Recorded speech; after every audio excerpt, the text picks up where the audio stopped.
ખ્યાતિ હોસ્પિટલના વિવાદને લઈને કોંગ્રેસ નેતા હેમાંગ વસાવડાએ મોટો આરોપ લગાવ્યો છે। કોંગ્રેસ નેતા ડોક્ટર હેમાંગ વસાવડાનું કહેવું છે કે પ્રધાનમંત્રી જન આરોગ્ય યોજના હેઠળ ચાલે છે કૌભાંડ। કોર્પોરેટ હોસ્પિટલ્સમાં આવા કાંડ થતા હોય છે। અમદાવાદમાં કાગડા કાળા હોય તો રાજકોટમાં ધોળા ન હોય। તબીબોને ગેરંટી મની આપવામાં આવે છે। તબીબોને ટાર્ગેટ પૂરા કરવાના હોય છે। જે તબીબો ટાર્ગેટ પૂરો નથી કરતા તેના કપાય છે ઇન્ટેન્સિવ। ડોક્ટર હેમાંગ વસાવડા જેઓ ખુદ તબીબી ક્ષેત્ર સાથે જોડાયેલા છે અને તેમણે ખ્યાતિ હોસ્પિટલ કાંડ મુદ્દે મોટો આરોપ લગાવ્યો છે। વધુ જાણકારી અમારા સંવાદદાતા પરાક્રમસિંહ જાડેજા પાસેથી પ્રાપ્ત કરીશું। પરાક્રમ, ડોક્ટર હેમાંગ વસાવડા કોંગ્રેસના નેતા હોવાની સાથે સાથે તબીબી ક્ષેત્ર સાથે સંકળાયેલા છે, ખુદ ડોક્ટર છે। આજે કૌભાંડ સામે આવ્યું ખ્યાતિ હોસ્પિટલનું, તેને લઈને શું આરોપ તેમના?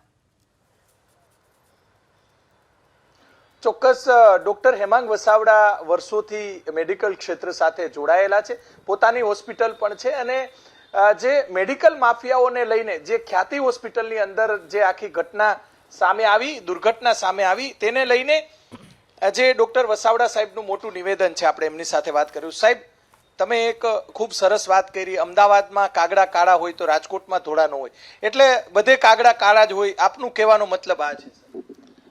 અમદાવાદનો ખ્યાતિ હોસ્પિટલનો બનાવ જ્યારે જગજાહેર થયો છે ત્યારે પીએમ જય અને મા યોજના નીચેના સારવાર થયેલા તમામ દર્દીઓના રેકોર્ડનો એક્સપર્ટ ઓડિટ થાય, ફોરેન્સિક ઓડિટ થાય એવી મારી સ્પષ્ટ માગણી છે। કારણ કે ત્યાં જેમ થયું એમ બધી જગ્યાએ થતું હોવાની શક્યતા છે। એક જ ડાક્ટર ત્રણ જુદા જુદા શહેરમાં મા યોજનામાં હોય, એક જ સમયે જુદી જુદી જગ્યાએ રાજકોટમાં, અમરેલીમાં, જુનાગઢમાં એની નીચે દર્દી દાખલ હોય। 30 બેડની હોસ્પિટલમાં 60 દર્દી દાખલ થતા હોય, 90 દર્દી દાખલ થતા હોય।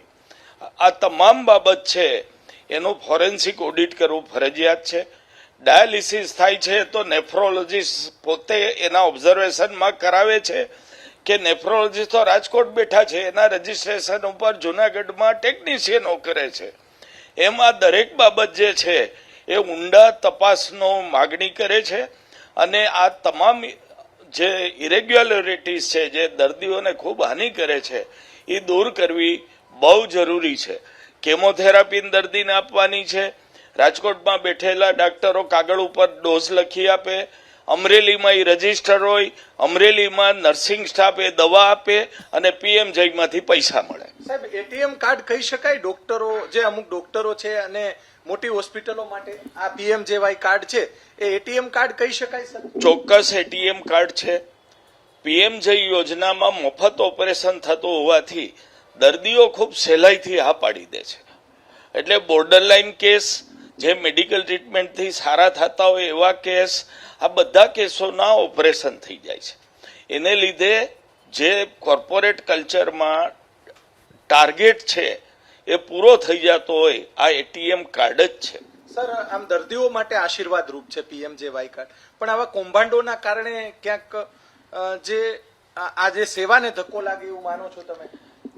કોઈ પણ સારી સરકારી યોજના દેશના લોકોના હિતમાં હોય છે, જી, પણ જે અહીં આપણે ત્યાં ભ્રષ્ટાચાર, શિષ્ટાચાર થઈ ગયો છે એને લીધે એમાં સડો આવી જાય છે।